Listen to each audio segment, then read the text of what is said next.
welcome back to another episode of Loud and Opinionated. Now, this is a very special episode. This is well received on Facebook. A lot of you guys wanted to see this episode. I'm glad you did, because this is definitely something I wanted to do. We're talking about the college football playoff and the selection show that happened today, and I'm going to give my thoughts, whether I think the committee got it right, the best semifinal matchup, give a little bit of reflection on what I saw yesterday, and talk about the New Year's Six, the other bowl matchups, and we'll go from there. So it's going to be a very different episode, but it's going to be very fun, and I'm excited to give it to you. Thank you to those who responded on Facebook and said they wanted to see this. It means a lot to me because I'm very passionate about this stuff, and I'm glad you guys like to hear me talk about it. So thank you very much to those that responded. You know who you are. So thank you very, very much. And let's get on with the show. Okay, so the main question that we're going to be asking ourselves is, did the committee get it right with the Final Four teams that we have? And the Final Four teams are Alabama, Oklahoma, Clemson, and Notre Dame. I think absolutely 100% they got it right. I think given the situation that they were put in, Oklahoma, to me, was the only option. I would have loved just seeing a team like UCF get an opportunity and have them in, but the reality is there's only 4 teams and there's only 4 slots that you can fill, and I think the Oklahoma choice was the only choice. You can make some arguments for Ohio State if you really want to, but that's just very, very wrong. It's a very, very wrong take. If we were to just stack up Oklahoma's situation and Ohio State's situation, let's look at it this way. Oklahoma's notable wins are Texas, which a team that they lost to originally by 3 points on a neutral field against a decent Texas team. I'm not going to say they're the Texas team that everybody, they're back, but the good Texas team. They avenge that loss. They win a championship. They beat West Virginia on the road. Pretty decent football team. And they beat Iowa State in Ames by 10. Now, I know a lot of people don't think that should be a metric and have that factored in, but I think they should, because Matt Campbell has really turned around the Cyclones, and I think it's not an easy place to go win anymore. I think ask West Virginia, who was number 6 coming in at the time. I was at that game. It's phenomenal. But ask a team like West Virginia just how easy it is to come into Ames, Iowa, and win a football game. And Oklahoma did it by 10. Now, stacking that up against Ohio State, let's look at some notable wins for Ohio State. Michigan. No, I think that Michigan game is the only reason they're in this conversation. If we're any regular season, they won a close game, I don't think they're in the conversation. I think a huge blowout win kind of made people realize, okay, maybe Ohio State is still as good as we thought they were. Maybe they have struggled throughout the season, but they're still back to being what they were. And I totally understand that mentality, but that's just not enough to me. Another notable win, Northwestern. I mentioned that because it's a Big Ten championship. They won the game that they needed to win. They won that one by 3 touchdowns. I will say, though, at one point they were tied and only had a 3-point lead. Northwestern made it interesting for a while, and then Ohio State's talent pulled through. And then I think Penn State is really the only other notable one, and I think Penn State isn't as good as we hoped they would have been at the end of the year. So when you stack those two up, I think Oklahoma automatically has the better resume. And then when you look at the fact that Ohio State lost by 4 touchdowns, 29 points to Purdue, who just last week on the very final game of their season finally became bowl eligible. I think that says a lot about the loss. I think that alone should have been enough to elevate Oklahoma into the top 4. I mean, Ohio State was penalized last year for that situation. That's how Alabama got in, because Ohio State did the same exact setup. They played a team, Iowa, unranked, on the road, and lost by 4 touchdowns. I wasn't a big fan of it then because I don't like Alabama, but the simple fact is you can't not counter that in. A big team like that, a team like Ohio State who has that pedigree, who should be considered for the playoff, cannot have that kind of a loss. You cannot have that kind of a slip up and still be rewarded. To me, that's the biggest one. The thing, and I'm going to talk about something that's got me very, very heated. I was watching last night, trying to get a good idea of what to talk about today and formulate my own opinions. I was watching ESPN, and Kirk Herbstreit, who I have a very love-hate relationship with. Sometimes I think he can be spot on with his analysis. Sometimes I question it. I don't like how he treats. I always joke that he hates on Nebraska too much. I still think he does. He's lightened up over the years, but I still think he hates Nebraska for some reason. That's just probably me thinking that. But he consistently kept saying last night that he thought that Georgia should still be in the top 4. That Georgia, you say, he made the argument, you say the four best teams. That's what it's all about, is the 4 best teams. And, people don't want Georgia in because they're from the SEC and they don't want 2 SEC teams. Part of that is true. I will come out and say that I am not a fan of the SEC. I never said I was. I've never been. I am an SEC hater, and I always will be. That's just the simple facts. The only situation I wouldn't be is if I lived in the South, and I just don't. I'm a Midwestern boy. And he keeps going with this rhetoric that if we really want to get the 4 best teams, Georgia should be in. They played Alabama so well, blah, blah, blah, blah, blah. This, that, and the other thing. To which I almost ripped my hair out. And no other conference gets this kind of benefit of the doubt. Nobody does. Yes, you could argue that. Oh, hit my mic. You could argue that, yes, Oklahoma's had that in the past with the BCS era, and we can have this debate through until our face is blue. But the simple fact is this: Georgia had their shot and they lost. It was an elimination game Saturday. That's kind of the point of these conference championship games, is it not? When you pit these teams against each other, these very, very good teams, the whole point of the whole idea is that they will weed each other out, so then we truly get down to the best 4 teams. I'm sorry that Georgia had a 14-point lead late in the third quarter and couldn't win. I'm sorry that Georgia can't beat Alabama. But you cannot justify that, because to me that means that SEC championship meant nothing. If you were to keep Alabama in the top 4, I would be mad, because, it's disrespectful to Alabama and it's disrespectful to Georgia, because it's saying that game shouldn't have happened, that game shouldn't have mattered, and then you're essentially saying, oh, well, the SEC championship, that might as well just be a quarterfinal. Doesn't make any sense to me to award losing. No other sport awards losing as much as college football does. You could argue that the NFL, you could be 8-8 and still win a Super Bowl. Sure, but there isn't as much perception about it. You could be 8-8 and still win a division and get in the NFL. And college football, you could be a UCF where you've won 25 straight football games and you're not even looked at. You were put at 8 to come into this game. That's how little the committee thought of UCF. They were 8th coming into this game. That means 2-loss Michigan, who just got demolished by Ohio State, had a better stake at the national championship than a team at the time that won 24 football games. What other sport has that kind of situation? What other sport says, great, you've won 25 games, but you didn't win against the right teams, so we don't think you should belong here? I'm not arguing that Alabama or Georgia would run through UCF, but the fact that they don't even get to sit at they're at the kids' table right now. Christmas dinner, everybody's having a great time. They're 24, well, 25, because 25 straight wins. They're the 25-year-old that gets stuck with 10-year-olds because of their situation. They can't help it that they try to schedule teams and who wants to play UCF? Who wants to get up and play them?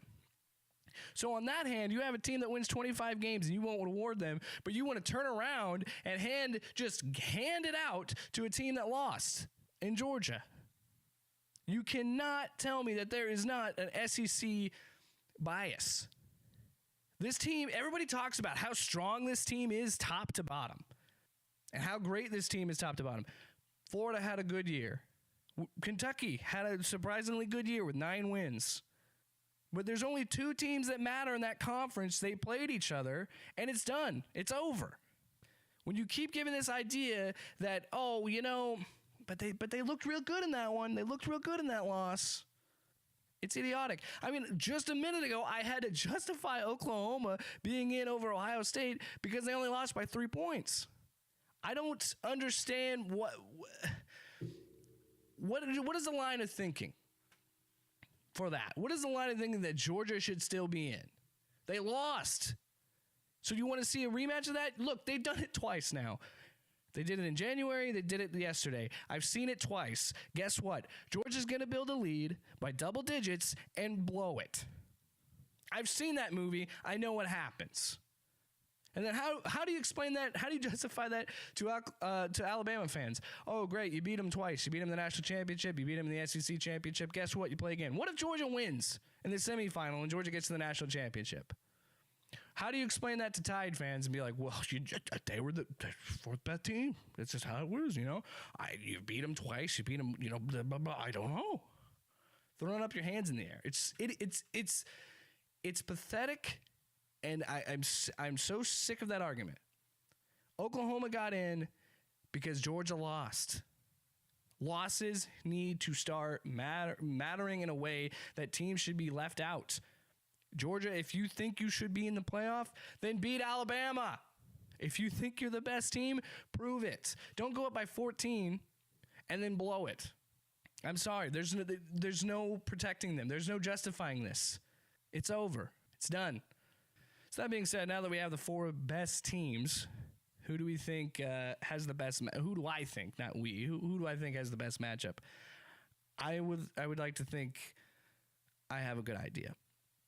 So Oklahoma gets into the fourth spot. So it's going to be Alabama against Oklahoma in the Orange Bowl, and in the Cotton Bowl we'll have Clemson taking on Notre Dame. I think that the better matchup is going to be obviously Alabama and Oklahoma. I think, to me, this will be the most fun to watch because you have Tua. If he's healthy, we don't know how Tua is. If Tua's not healthy and he can't go, then we'll have Jalen Hurts, which is a very capable quarterback. I mean, in any other university other than Alabama, he would be a starting quarterback. So it could be that situation. But let's just say Tua's healthy. So it's going to be Tua going up against Kyler Murray, who at this point, Kyler Murray probably has won the Heisman. I think there's a legitimate argument for Dwayne Haskins, but we all know the Heisman goes out to whoever won. So Kyler Murray's team won, so he'll probably get the Heisman nod. And Tua did not play well in the SEC championship.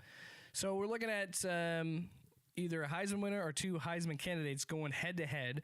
We're going to have Oklahoma's historically great offense, which some would argue is even better than the team they had last year with Baker Mayfield, going up against a very good Alabama team offensively and defensively. I think that's the perfect setup. I think that's a perfect matchup for what you would want in a semifinal. It could almost be the championship game itself, but we're getting it early.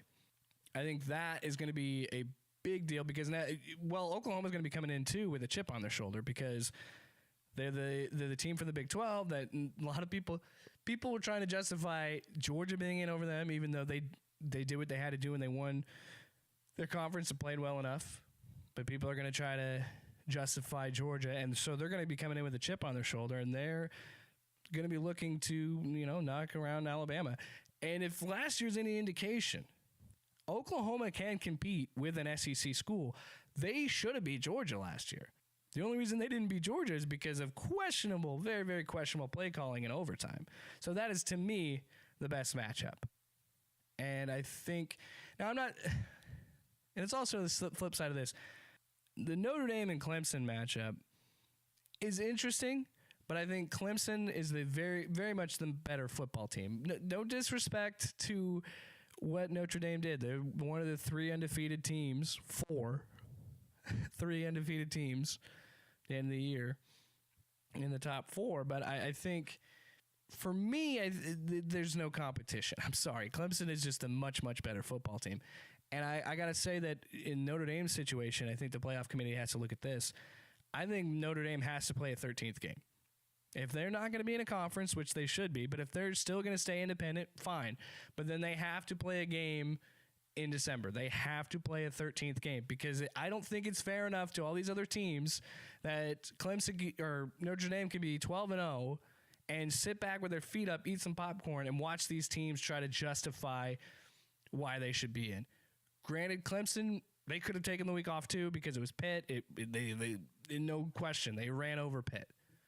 But in Oklahoma's situation, in Ohio State's, Georgia's, they were all competing for a fourth spot while Notre Dame kind of just said, oh, I get in by default.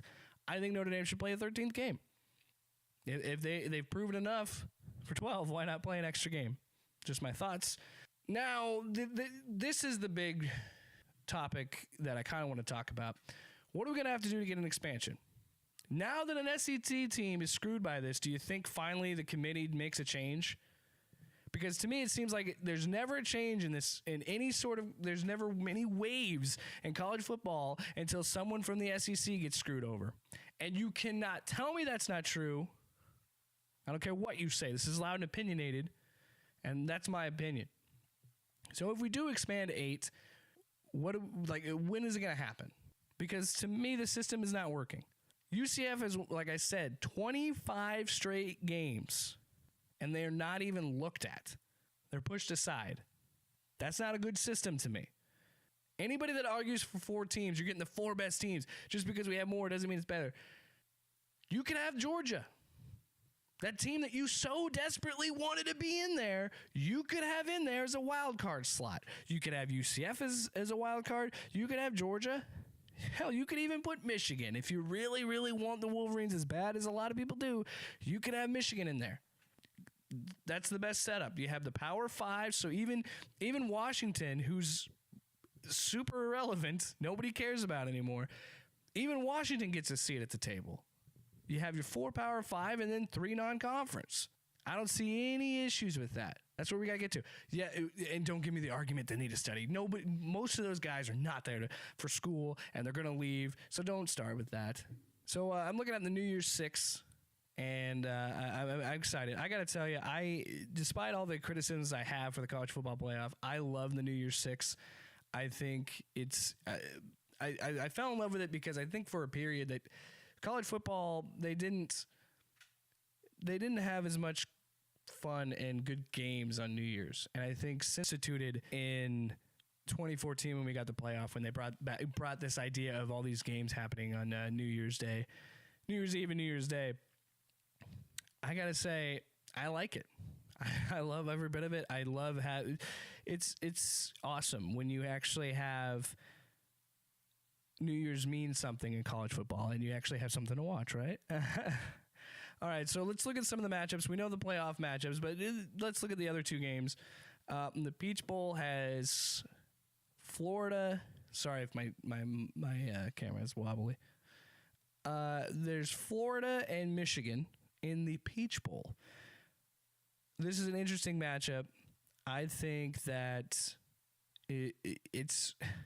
I don't know. I've never really watched a lot of Florida, and I've seen a lot of Michigan. It's just where I live, the Big Ten. I think this is an interesting combination because the last 2 times these teams met, Michigan had a very, very sizable victory. But this is a much different Florida team than when Michigan played them a year ago. I think that Michigan is going to have a lot to answer for. I think they're going to be coming back with a lot of anger because I feel like, they feel like they got the shaft. And they didn't. They can't beat Ohio State.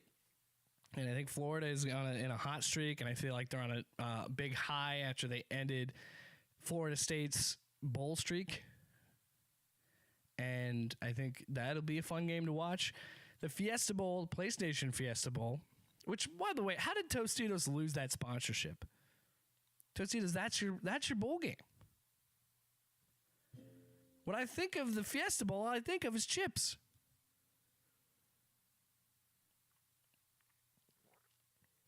So we have LSU taking on UCF in that one. And, this is people saying, well, if UCF wins this game, then we'll have discussions on whether they're a real football team or not. Are you kidding me? They did it last year. They beat Auburn.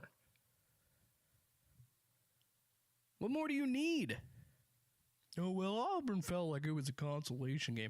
Give me a freaking break, dude. How many more justifications are you going to need to stop giving UCF opportunities? If UCF wins this game, there's no more arguing. UCF is... I gotta move my papers around. UCF is the team that should be even just I can't keep talking about UCF. It's just going to keep driving me nuts. But I think the best game outside of that, well, and then Washington taking on Ohio State in the Rose Bowl. To me, the best game out of this, the one I want to watch the most, is the Fiesta Bowl, because I think there's a lot more. There's a deeper storyline to this. I think UCF has a lot to answer for and a lot to prove. And I think whenever they have their back against the wall, they keep doing it. They were down 17 points against Memphis yesterday and won by 15. This team, and I watched that game. That team, they have the heart of a champion. They have the grit of a champion. They can find ways to win, and they prove that they're not a one-hit wonder. They're doing it without Scott Frost. Go Big Red. And I'm sorry, there's no other. What other reason do you need? If they can knock off LSU, who ESPN loves, that's one of their blue blood programs, man. If they can do that, there is no more excuses. Next year, they are in the top 10 to start the season. I don't want them at 16 or 15 or whatever. Teens, they don't belong there. They are in the top 10. Because yesterday, they showed they can do it with a backup quarterback. They bowled a full Cardale Jones on us, okay? So let's see what they can do against a real SEC team. Even though they did it last year, let's see them do it again in the Fiesta Bowl. Because I am sick of the excuses. As much as I love the New Year's 6, I think we should have a New Year's 8. Because, we should have 8 teams. I don't know. I'm just making stuff up because New Year's 6 would technically be. What the point is, I think I want to see the Fiesta Bowl the most. So now, as I'm coming to a close on this special episode, I want to give some opportunities to think that you're smarter than me. I want to do something with, and I'll get Derek involved on this, and I want to do something with you guys, that my loyal fans. I want to do a bowl pick'em kind of situation. I don't know how to set that up properly. I'm going to be looking into it. I have 2 weeks before the bowl games start, because good God, there's so many of them. Well, all my picks for sure are going to be up on loudandopinionated.com. They'll be up there so you can look at them and think if I'm right or wrong and, disagree with me. I want to do something where we can compete against each other. I think it'd be fun. I think, me and Derek, and then anybody that wants to participate, any one of the fans or any one of the listeners want to go up against me, let's do that. Let's do a bowl pick'em, right? If you're interested, you can comment on the video of this, or you can comment on the, listen when you listen to the podcast. You can comment on Podbean or wherever you listen to the podcast. I just want to know, because I think it'd be really cool and fun, and yeah, I'm pretty excited about it, and I think I'll beat all of you because I'm an expert. You know what I mean? So step up. No, I really do think that would be fun. I love doing bowl pick'em matchups and tournaments and stuff like that. So I will very much get as many people into it as possible. I don't know what the prize will be, though. That's the issue, because I'm not going to give you guys money, because I don't have money. I can't just be throwing it out. I'll see what I can do. I got to make it worth your while. Maybe you can run my Twitter account for a day or something. No, God, I don't want to give some of you people the opportunity, because I feel like some of you would just think of some real messed up stuff. So thank you so much to listen to this special episode. Thank you so much for those that requested it. I put it out on social media. I really wanted to do it, and I was surprised by the feedback that I got, and I'm glad that a lot of people actually value my opinion on this topic. Thank you so much for that, and I hope I didn't let you down, and I hope you enjoyed this episode. Thanks to those that stuck with me, even though I tried to do a Facebook Live of this, and for whatever reason with my setup, maybe I don't know. It just wasn't working with Facebook Live, and YouTube was running into issues. So thank you to those people that actually watched it on Facebook Live, the little bit that was on there. And thank you so much. Like us on Facebook, Loud and Opinionated. You can follow us on Twitter at Loud Opinionated. You can also follow us on Instagram, Loud and Opinionated Pod. Gonna have some more promo stuff coming up there. And yeah, thank you so much. If you have stuff that you want to talk about with college football or any other topic, please feel free to send us an email, beloud@loudopinionated.com, and we can put it up on the site for you and give you credit because you wrote it. And yeah, thank you so much. Have a great rest of your day. Go Big Red. I know there were 4-8 this year. That was disappointing, but hey, man, future looks bright. Good luck to all the 4 teams in the playoff, and have a great day, guys.